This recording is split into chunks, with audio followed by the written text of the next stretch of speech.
Check 1, 2.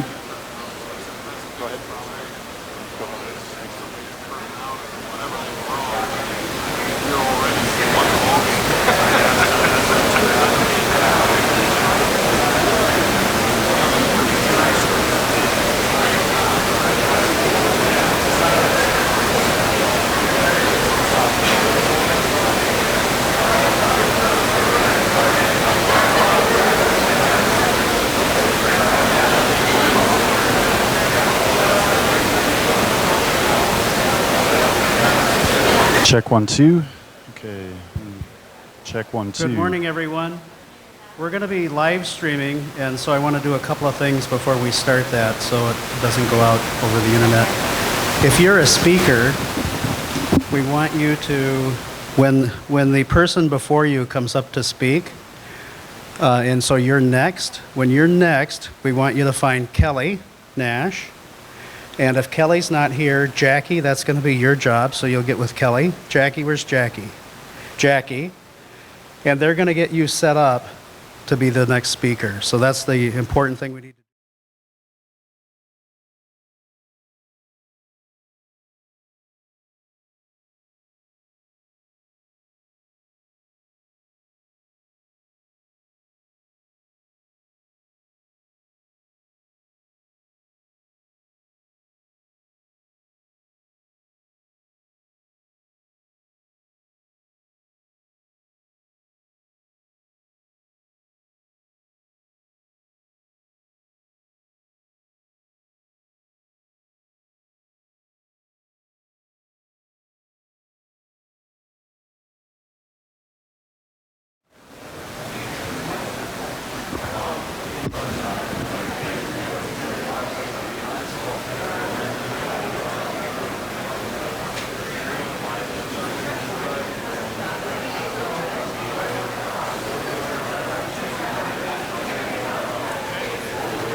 Check 1, 2.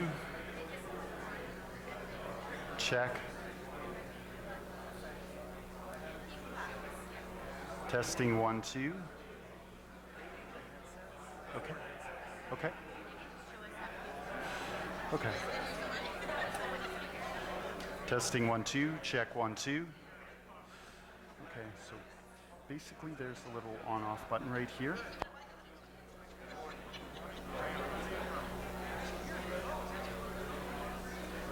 Yeah.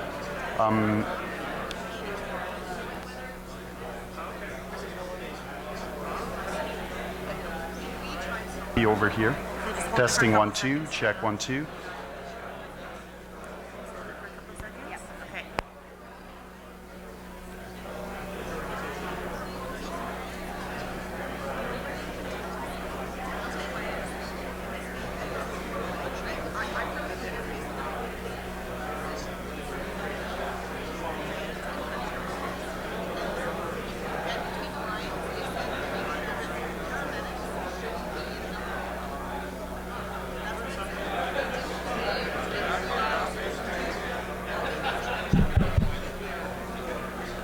Good morning, everyone. 3 out of 3.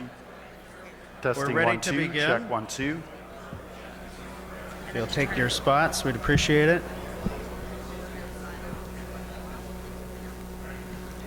We'll say welcome to the 12th annual IRCP meeting, and we have a full agenda for you today. This is what our morning looks like. So this is our 12th annual meeting, and let me get my PowerPoint to advance here.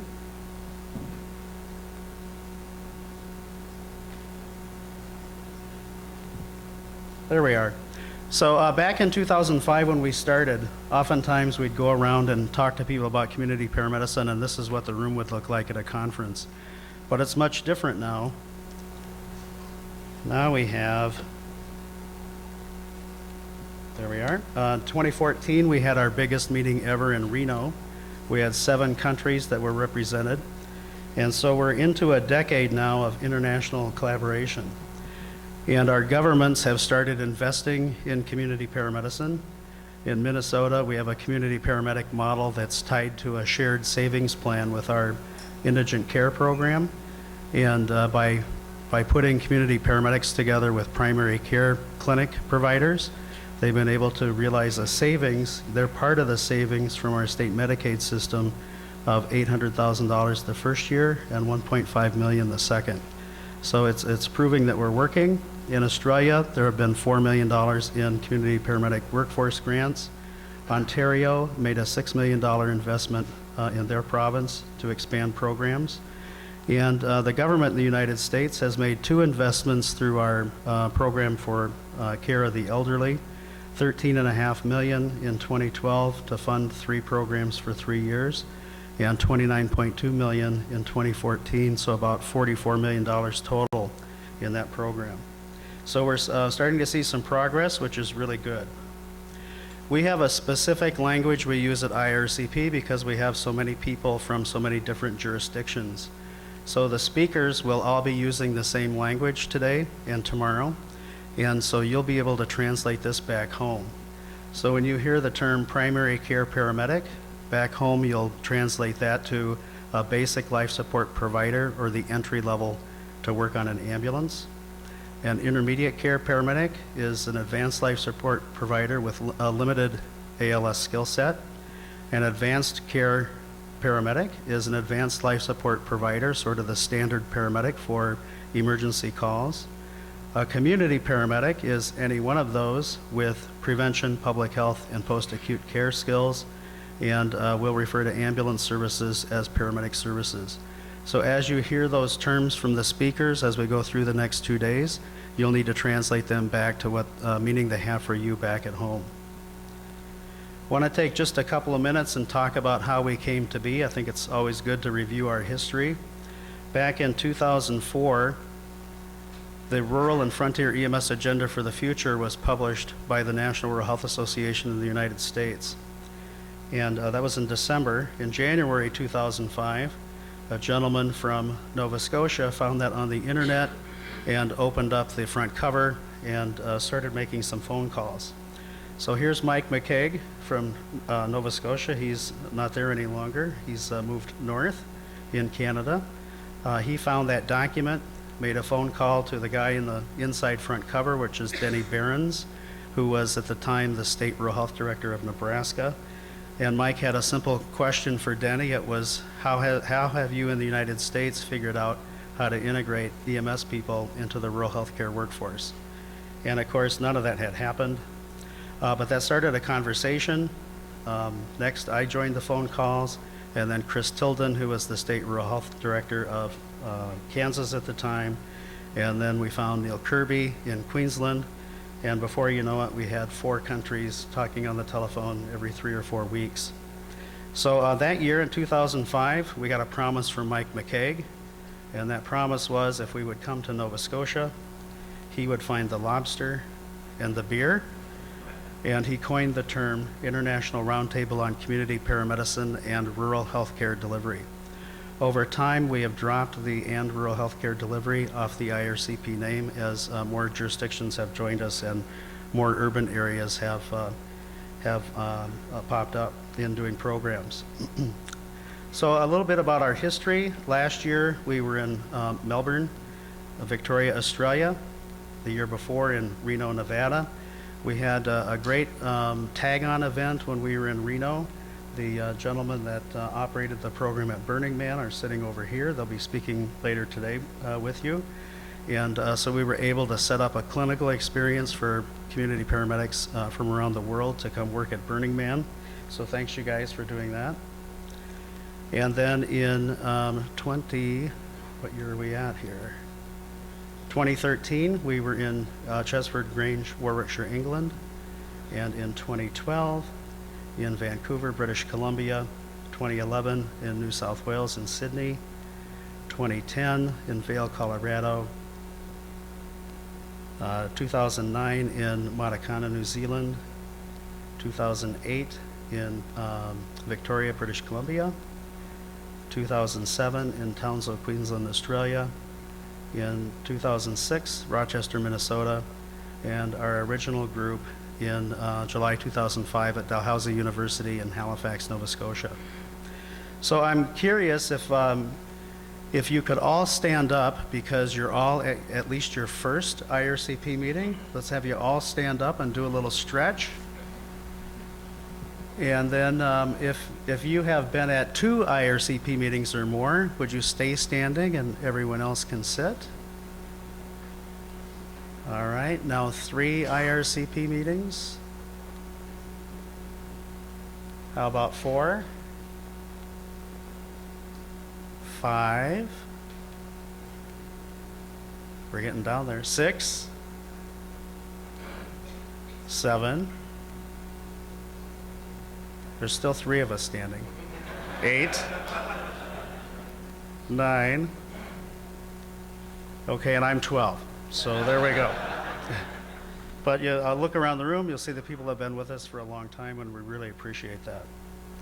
So a little bit about the IRCP, who we are. We're not incorporated. We have no employees. There's no office. There's no telephone. There's no leadership structure. And we have just one agenda. It's to spread community paramedicine across the world. And in short, because we have none of those bureaucratic things to get in the way, we've been very successful, and now in our 12th meeting.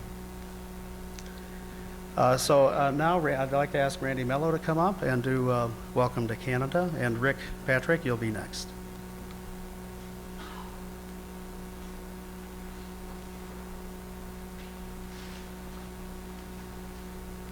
Thank you, Gary. Good morning, everyone. I'm the president of the Paramedic Chiefs of Canada, and it's quite an honor to not only fulfill that role here in Canada and represent the leadership of all of the paramedic services across our provinces and territories, but also to represent the leadership of 40,000 paramedics here in Canada. So it's quite an honor to do that, and an honor to welcome you here today to Canada and to the beautiful city of Saskatoon. I'm sitting back looking at the sun shining through these drapes and thinking what a beautiful setting for your 12th annual conference, and I'm really proud to represent Canada and welcome you here today. PCC and our membership are really excited to be a part of this international conversation and to join these colleagues from around the globe to engage in the dialogue on community paramedicine. And we look forward to this worldwide roundtable presentation on the ongoing discussion about what is happening in this ever-evolving and critically important topic. So we're really pleased to be a part of that. It's remarkable to see representation from around the globe here today, all here for common purposes of sharing these best practices in community paramedicine. And it's impressive to see, I believe, over 100 participants here from around the globe. I believe we have Australia, UK, the US, and obviously Canada. Is there anyone else, any other countries represented? So pretty incredible when you think about how that spreads out across the world and the impact that these conversations can have. You know, I'm certain throughout your 2 days of presentations and the delegations and delegates, you'll benefit from hearing the latest research and innovation and international exchange of information. Well, the focus of the IRCP has been on, and I heard about the tradition and the history on rural and remote areas in this novel healthcare delivery model, and to work with the policymakers. I'm confident that the lessons that are learned here today will prove beneficial to better provision in the urban healthcare setting as well. In addition to attending the conference sessions, I'd encourage you to not only just listen, but ask the tough questions. You know, this was sort of the theme with our conference leading up to this, was to please ask those tough questions of the presenters and of each other, and engage in conversations that'll bring back lessons that we can take back internationally and make change in this world of paramedicine. You're to be commended for 12 years of such amazing work. And I think, you know, if you look back at sessions like this, there's no doubt going to be an amazing impact on our healthcare system. And I think if we take some time in the future and reflect on what happened through these 12 sessions, I think you're really going to see that we have been a part of a paradigm shift that really is going to improve healthcare and to millions of lives in the future, and you're to be commended for doing that. So thank you very much. Welcome to Canada. Welcome to Saskatoon.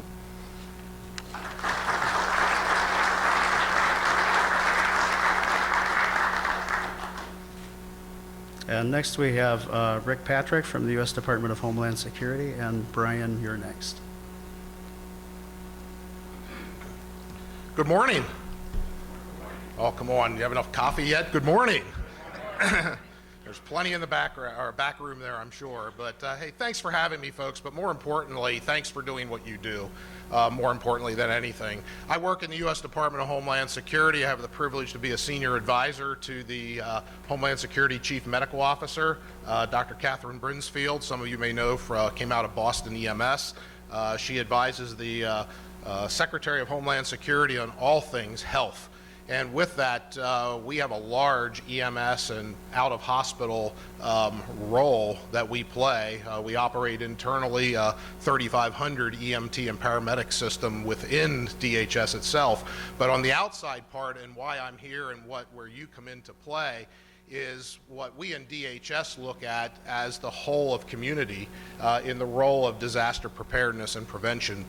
And as the community paramedicine work around the U.S., Canada, and the globe as a whole, because I think this has a role globally, not solely within the North American spectrum, we deal with a lot of, I call it funky stuff that could possibly happen in the pre-hospital arena. And we try to leverage every conceivable asset that's out there. And the advancement of community paramedicine and its role, although may not have the optic necessarily dealing with what I'm referencing in disaster response, whether it's man-made or natural, you do have a role. And that role is an optic that we actively look at in Homeland Security and work it out with our partners in the Department of Health and Human Services and Transportation, among others, on a pretty regular basis at the federal government level in the U.S. So I just wanted to share that with you. You know, a couple key points that I would offer to you. We have a program that we work closely with Canada on called Beyond the Border Initiative, which started back in 2008, I believe it was, between the Canadian and American government on trying to come up with ways to move trade smoother across the longest land border in the world. That blossomed into all things, including disaster response, which gives a role where we look at community paramedicine very largely in our planning process, and how we can actually move assets from Canada to the U.S., from the U.S. to Canada, across U.S. state lines in the pre-hospital medicine aspect. So it's things dealing with not just equipment, but the portability of your medical licenses across state lines, the portability of licenses and what that means across international lines, as well as the timely response. So I just kind of wanted to paint that picture for you as to why Homeland Security is here and has an interest within this, but I also share this information that I'll learn with my colleagues across the spectrum in the U.S. government. And lastly, I'll leave you with this. Homeland Security leads a international operation dealing with human trafficking. And I know there are some people in the room here that have significant interests in that topic as well. And in the healthcare arena, we spend a lot of time and resources to enhance community preparedness and awareness, both in the recognition of, the prevention of, the deterrence of, and actually assists in the apprehension of those who traffic human beings. Everything from forced labor to forced sex, and it happens in every country of the world. It is the largest time in global history of human slavery. And yes, I said human slavery. So there is a vital role, whether you realize it or not, that every single healthcare provider in the world can play and does play on that topic. I'll be around all weekend. If you'd like to talk about any of these topics, feel free to reach out. And again, thanks for the great work you do.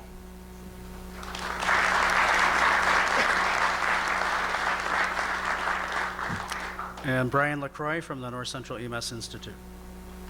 Merci, Gary, et bonjour, bonjour, madame et messieurs. Il est fait beau aujourd'hui, non? Bienvenue ici, à cette belle ville de Saskatoon. Nous sommes très heureux que vous êtes ici. My name is Brian LaCroix, ou Lacroix en français. I am a paramedic chief in the state of Minnesota, but I was dubbed an honorary Canadian by Kelly Nash earlier this week, and I'm very proud of that. Thank you, Kelly. So while my day job is as a paramedic chief, I also serve on the North Central EMS Institute, one of the sponsoring agencies to this event. And I bring you greetings from our president, Susan Long. We are extremely proud to be part of the 12th anniversary of the IRCP. And in fact, we have been part of this effort since its very initiation. So we are supporting community paramedicine and have been doing so for 12 years. Thank you for your commitment to be here today, to learn from each other, to share what you've learned so that we can advance this great initiative. This is a beautiful city, as has been stated, and we hope you enjoy it, enjoy your stay. Have safe travels, but before you leave here, learn lots and share even more. And now I will transition to my new role as photographer of the passing of the gavel. So one of the things that Mike McCaig did for us that very first meeting was he went out and got this wonderful gavel that comes in a box. And he put a label on it that identified Halifax as the original city of the IRCP. And every year now we have passed the gavel from country to country.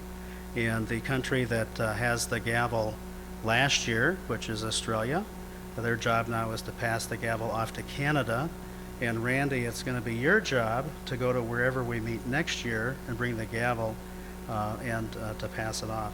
So I'd like to ask Ross Coburn and David Waters to come up from Australia, and Randy Mello, and we're going to do the passing of the gavel.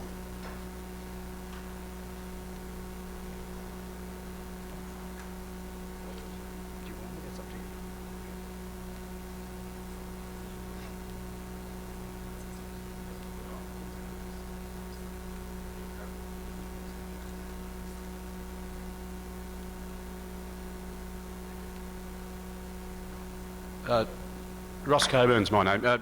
I'd just like to say on behalf of Australia, what we saw over the years with what's been happening with our IRCP conferences has really culminated last year in a real change of focus and strength in numbers with what we are doing in the community paramedicine arena. And I think even if it's just a gaffle that's a piece of timber, but it's something that brings us all together, and we really look forward to advancing what we've had. Randy, to you, we thank you very much for hosting this year, and we look forward to seeing everybody. You enjoy what you hear. We hear a lot of good stuff here, but enjoy what you hear, and see you all in next year in Great Britain. Thank you very much.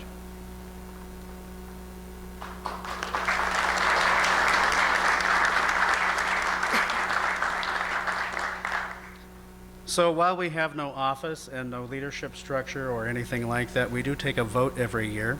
And since you're the delegates that showed up this year, you get to do the vote. We've had a rotation that we have used for IRCP around the 4 countries. And this is what that rotation would look like if we choose to stay with it. So while Martin Flaherty couldn't stay with us today, he had to return to the UK. The UK would like to host us next year, and it would be at the same venue that we used last time, Chesford Grange in Warwickshire, on February 9th and 10th, 2017. So now's your opportunity, now's your responsibility to vote. We're going to ask everybody to vote about having our session on February 9th and 10th, 2017, and it'll be really embarrassing for me if you don't vote yes. So, all those in favor?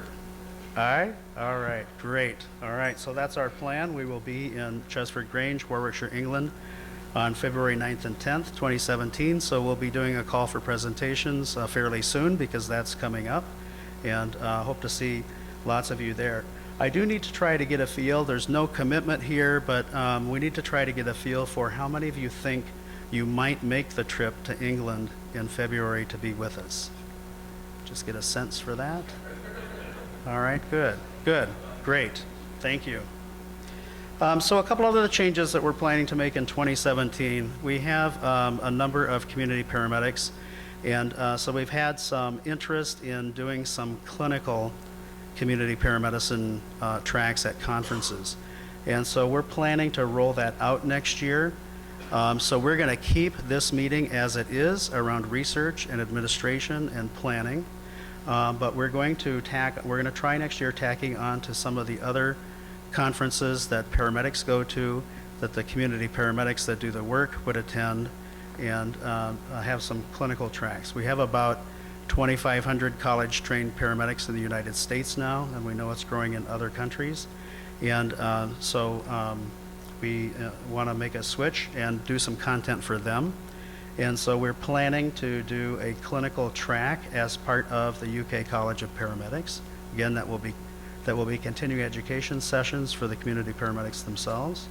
And then in the fall of 2017, a clinical track at the Paramedic Association of Canada. And in winter 2017, we don't know the dates yet, a clinical track at Paramedics Australasia. And then in the United States, we intend to have a conference in each of the time zones across the United States in 2017. We'll see how that works next year. If it's popular, we'll continue it on. You can count on this meeting continuing well into the future. We'll plan to do it every year, but we're going to give this a try next year and see how it works. How many people here from the United States? Okay, so I need to talk directly to you for a minute about the Canadians, tell you a little bit about the Canadians and what to watch for. The Canadians, over time, we all know them from the States as telling you a statement and asking a question that looks like this. And so you would talk to a Canadian and they say, "It's a nice day out, eh?" And that gave you a chance to say yes or no. Well, the Canadians don't do that anymore. They don't want to give us the chance to say no. So they've switched their language a little bit. And when you listen to the Canadians now, you'll hear them use the word right. And so they'll talk to you right, and they'll tell you about something that's going on right, and they sort of lead you down this path right, so that when you get to the end right, you've already agreed right that the sun is blue, right? So that's about the Canadians. But the most important thing the Americans need to know about the Canadians is it's a very sexist country, because the Canadians call their men Canadians, but they call their women Canadians. Okay, one last thing I want to do before we start into our next presentation. So Ryan, you're coming up. We made a switch. We used to use a Google group for IRCP, and we made a switch to a professional service called Vertical Response. And so you can now opt in to receive emails from us and opt out. You can do that yourself without any intervention by me, saving me a lot of work. So if you go to our website and click on the bottom there where it says click here to opt in, that will take you to a little form where you can tell us as much or as little as you want to about yourself, but you have to give us your name and your email address. When you click submit on that form, immediately you're going to get an email back to verify your email address and make sure you typed it in correctly. Watch for that. If you don't see it come into your inbox, it's in your spam box. Go get it and click on the link to confirm your email address. If you don't take that second step, you won't actually get our emails as we send them out. We don't send out very many emails. We send out emails on the months where we're having a webinar session, and then we send out emails for our call for proposals for our meeting and to announce our meeting and set up the registration system. So we promise not to put lots of mail into your email box, but we do have an opt-in system now. We're not automatically adding any of you into our system. It's up to you to opt into the system. So our first morning session before break sort of looks like this, and so we'll have Ryan come up. And so Ryan is the operations manager for the Calgary zone of Alberta Health Services. And Ann will let you do the switch you need to make. I'm going to tell Ryan something here quickly, and then we'll get started. So here's the remote if you want to use it. I'm going to click on your, that'll bring up your presentation. When you're done, don't click on it. This is too advanced. Probably only Or you can use them. Whoops. All right, great. Thanks. Good morning. Thank you. This morning I will be speaking to you about interdisciplinary collaboration and how community paramedicine improves access to supportive clinical medicine for oncology patients.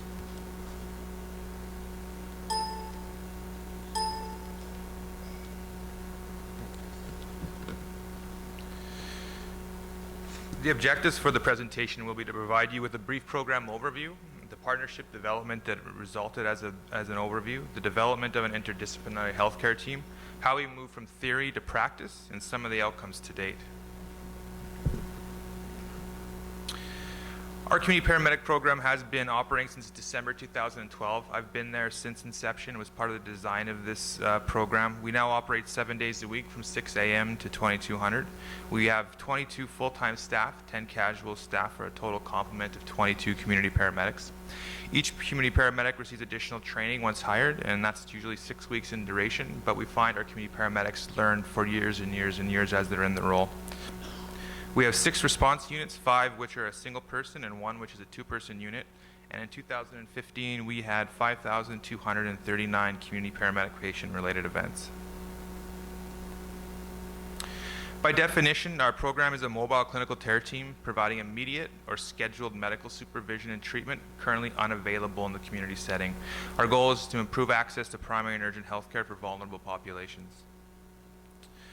Requests for community paramedic services within our service occur via 2 methods. First one is partnering continuing care sites recognize people with concerning signs and symptoms. They call our coordination office and we facilitate a community paramedic visit. The second method is one where we have partnerships with different specialty clinics or departments within the healthcare system. They send us a faxed form where that physician or clinic has specific treatment, assessments, or diagnostic orders required to support a complex patient in the community. They send that in, we coordinate a time, then we follow through with the order. The Tom Baker Cancer Center is Southern Alberta's tertiary cancer center. They treat over 14,000 patients a year, and they currently see a 4.4% increase in patients per year that they have to manage with. So in April of 2014, our program started receiving indirect referrals from family physicians for people living in the community with signs and symptoms associated with cancer progression and treatment. So these were things such as nausea, dehydration, pain, things our program was very used to managing, but we really felt that the treatments were being done in isolation. in isolation of their oncologist or their primary healthcare team. We looked at this as an opportunity. We recognize the opportunity to develop more formalized partnership to improve efficacy and improve patient outcomes, and system efficiency to improve system capacity. We plan on reaching out to the Tom Baker Cancer Center to discuss what a formalized partnership could look like. Before we did that, we asked ourselves, our first question was, which multidisciplinary model would support interdisciplinary collaboration between our programs? We did a little research, and we started answering the first question by looking at a partnership on an integration continuum. At one end is simple cooperation between service delivery organizations, where the patient links the services together through a system of referrals. In the middle is coordination of services within a multidisciplinary network, but each service is offered through separate structure and often separate goals. And then on the high end of the continuum, we have looking at full integration. Multidisciplinary teams within a single organization, there's a pooling of services, single care plan addressing a health or social need of that patient. So a much more integrated, complete model of care. Our goal was to be as highly integrated as possible when we went forward with this partnership. Based on the integration continuum, there was 3 professional models that the literature lent itself to. The first was a multidisciplinary model. Only commonality between different professionals is the patient, with little communication between providers, and treatments are provided for different goals. In the middle was an interdisciplinary model with increasing levels of integration and communication. And then at the very end, there's the transdisciplinary model, which is complete full integration, but the patient is also part of that model. They're part of the decision making. They're part of that partnership that you're forming between 2 programs. So we launched on the transdisciplinary model. Our goal was to create the transdisciplinary model between ourselves and the Tom Baker Cancer Center. There would be a few key components of the model which everyone would need to embrace. First, it does not replace any discipline. It is meant to enhance interprofessional collaboration. Second, a second significant element of the transdisciplinary model is that team members identify less with a specific discipline and more with their team. Third is the patient as a member of the team. So we have patient advisors and we have patients that come in within the program to help guide decisions we make around places where we would take the partnership to.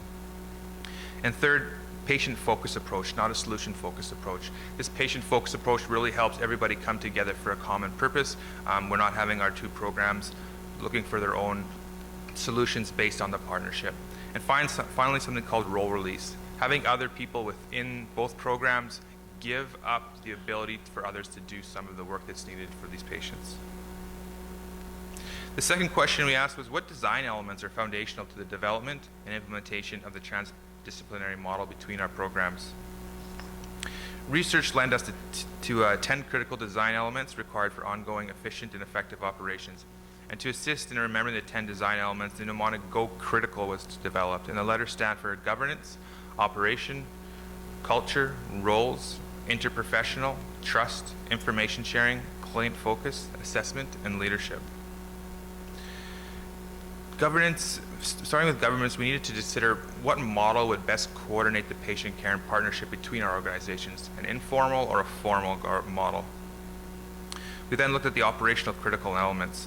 First was to focus on a common culture of care, to focus efforts on vision, goals, and philosophy of treatment.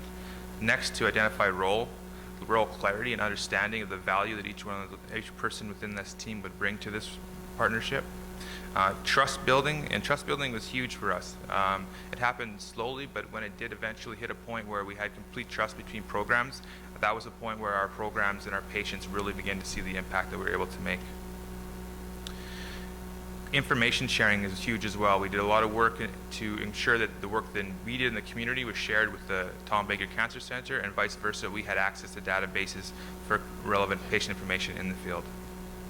And assessments done jointly. So we would do joint assessments or have people within our team provide multiple perspectives on the patient, even while we were in the home. And finally, a leadership that supported the vision and the model and was there to take down any barriers should there be some in the future. So what did this look like from theory to practice? Our leadership met in June 2014 and established an informal shared governance model based on these common goals: improving patient quality of care, improving acute care patient capacity, and reducing EMS and ED visits.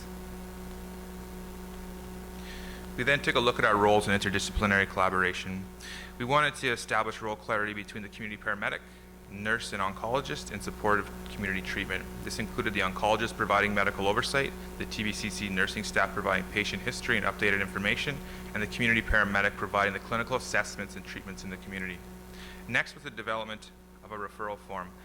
This was what the Tom Baker Cancer Center would use to send us patients that required treatment in the community. It essentially would be a patient-specific protocol for the needs of that patient at the time of that patient. And this is what they would send into our coordination office, we would facilitate it, and go out and see that patient. And finally, we had a communication line directly with the oncologist that sent this referral in, or whoever his covering oncologists were. We did a recent survey and found that 100% of the TBC staff agree that the partnership improves continuity of care and communication between healthcare providers. Trust, so again, a really huge component of our partnership. It didn't happen overnight, it took time to develop. We asked the survey to our TBC staff, do you trust the clinical judgment and the treatment delivered by community paramedics? 47% strongly agreed, 53% agreed. 100% of our TBC staff agree community paramedics safely manage patients in the community. And these are a couple of the quotes down below that they had sent in with the survey. Information sharing, this was huge as well, and it can be a barrier for many organizations, especially when you're not all part of the same organization. But we needed to establish a two-way system of information sharing between our community paramedics and the Tom Baker Cancer Center. This included three components. The first, all community paramedic patient care records are sent back to the referring oncology department or physician for continuity. So before our community paramedic even leaves the scene, they fax their paperwork onto the oncologist or department for continuity. Second, community paramedics would have access to pertinent patient care records. So we ensured that we had access to databases that previously were inaccessible by our team. And third, real-time physician consult when needed. We always had the ability to pick up the phone, call that physician, and tell them everything's fine or something's going sideways, what do you want to do next? The partnership also led to additional joint education and training and things such as blood transfusions, peripherally inserted catheters, and medications such as magnesium sulfate.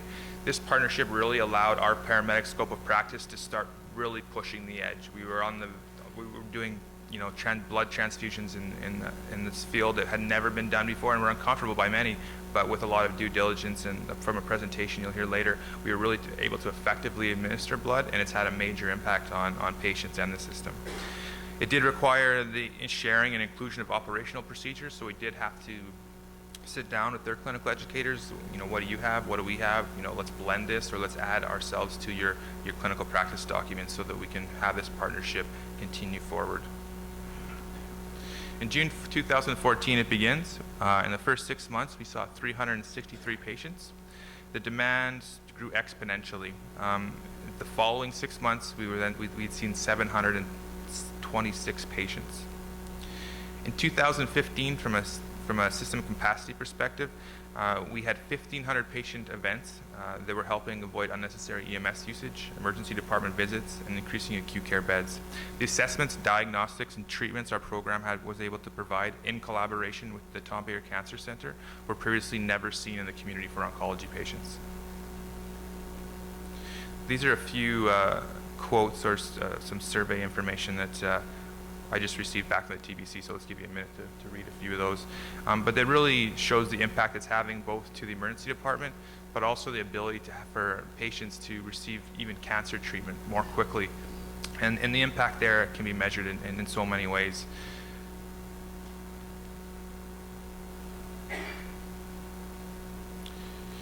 And 92% of the Tom Baker Cancer Center staff respondents agreed the CP partnership avoids unnecessary anticipated visits to the emergency department.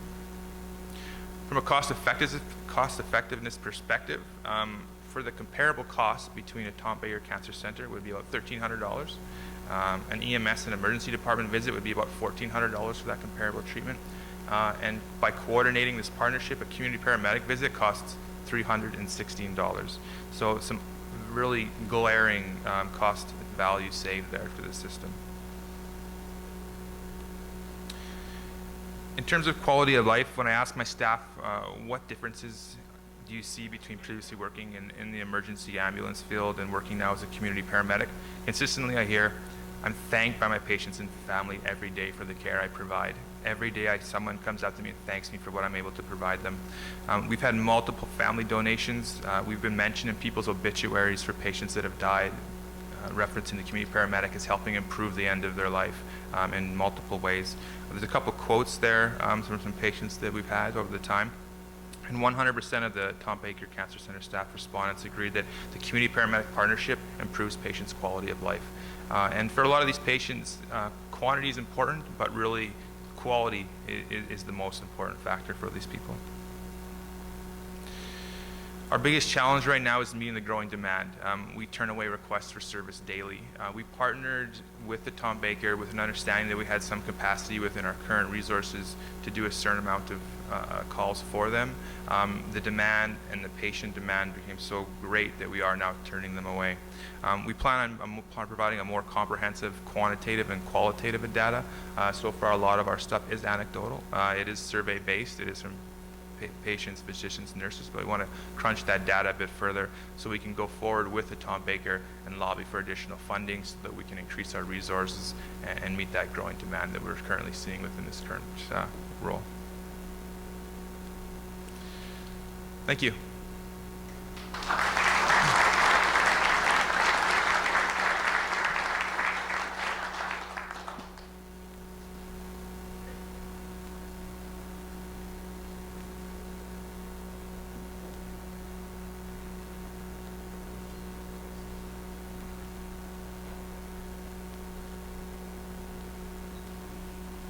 Okay, Brent.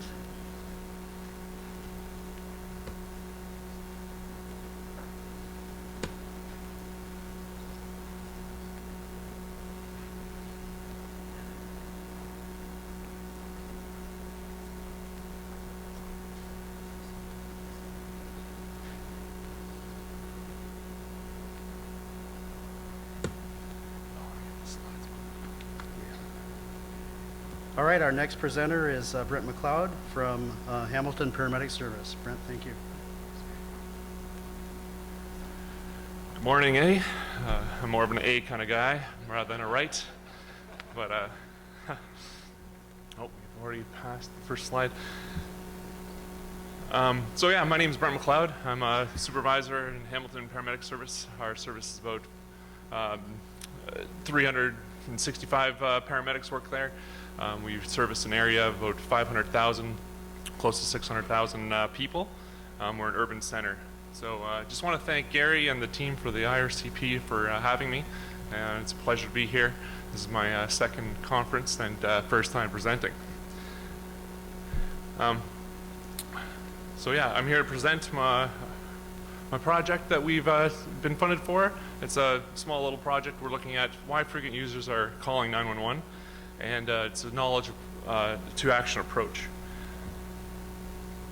So I'm just going to give you a little overview of our project. Our team is made up of about 6 people, and just go over the purpose, why we're doing the things that we're doing, methodology, and share some of our preliminary results because we're still in the collection of data phase.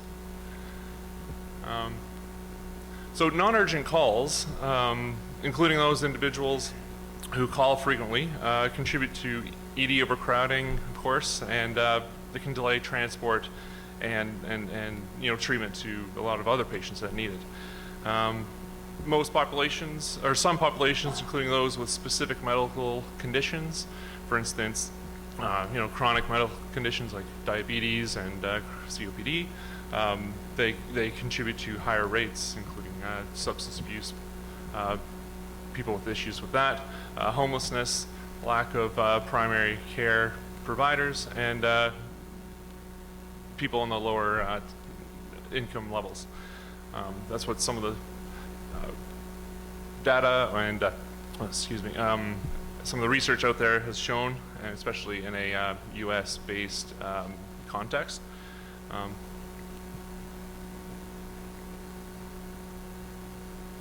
Skip a slide. Sorry. So why do they call? A lot of the complex needs, most of the studies reveal that high 911 calls are complex, context-specific. They cannot be simply reduced to a general set of individual characteristics. And like I said, we don't have much of that context put in Canada.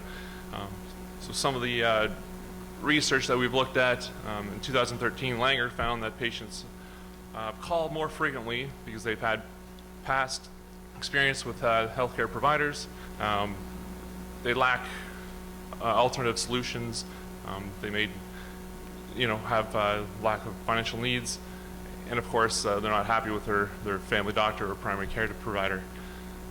All in Sweden in 2005, he found that differences in different decision-making methods between patients, and we need to consider the patient's perceptions, which is pretty key. Examples of different perceptions we have here is I didn't have anyone else to call. I don't like to be alone, of course. We've all seen this, and I've made tea for a couple patients in my time, so very familiar with that. And something in Ontario for sure, we bring everyone to the hospital, so they just thought, some patients thought, oh, well, they would tell me if I have to go or not. But we're mandated to bring everyone to the hospital, so we can't really tell them that, although, yeah. And they just keep coming when I call. So what we want to do is we believe that understanding the patient perspective can guide us in terms of our treatments, policy making, and different programs we can implement, especially in the Hamilton region and the city of Hamilton. So this study was aimed to identify the understandings and the reasons behind why patients are calling Hamilton Paramedic Service frequently, and we wanted to explore the social and cultural, psychological elements which influence their decisions to call 911. We wanted to identify any gaps related to when the patients should call 911 and the prevalence of these attitudes. Our design, we used a mixed method design. So our first phase of our project, 10 community participants were contacted. They've called 5 or more times in the last 12 months. And we used our database at Hamilton Paramedic Service to identify these patients. And we connected with them, and we called them on the phone for key informant interviews, or we had face-to-face interviews with semi-structured interviews. All the interviews were audio recorded, then transcribed.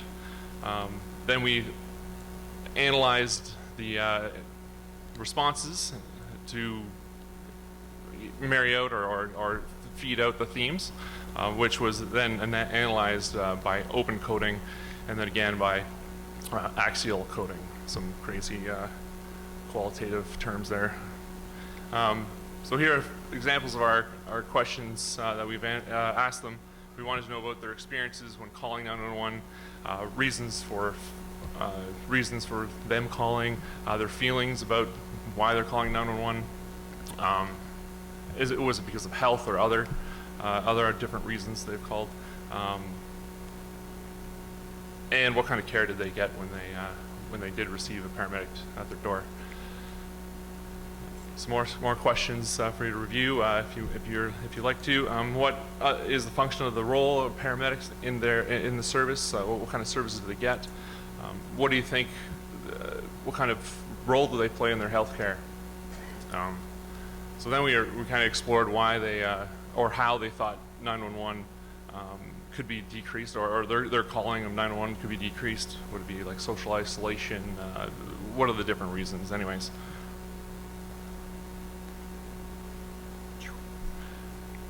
So some of our preliminary results, of course, a significant portion were obviously elderly. Mobility issues and absence of social supports were identified as key themes. Some callers had anxiety, of course, and social isolation this appeared to foster inclination to call 911 a lot more than others. There were some different attitudes to the role of EMS or paramedic services. They figured, hey, this is a public service. We can call, and you guys have to respond anytime. So I was at one extreme, and the other extreme, people reported to say, well, this is absolutely just for emergencies. So, and we also identified that, or we also observed that patients are underreporting their usage, of course, as you can imagine. So our next steps really are to take those themes that we've identified. We've created a pretty extensive survey, and we're going to be mailing those out to about 500 of our 5 or more callers, our high users.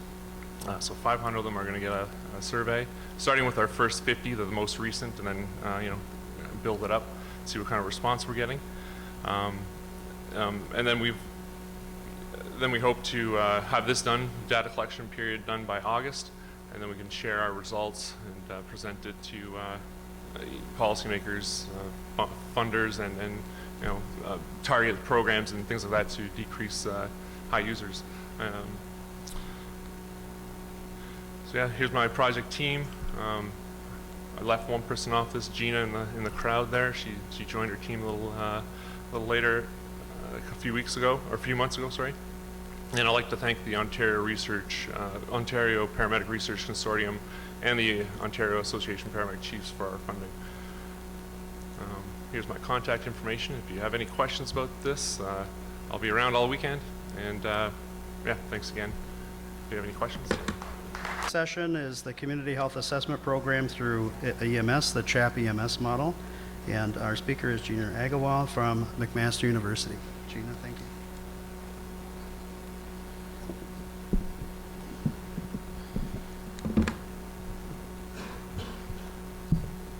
Good morning, everyone. Got a nice little break there because we had some technical problems, my fault. Didn't bring my glasses, you see, and I can't see the screen unless it's big.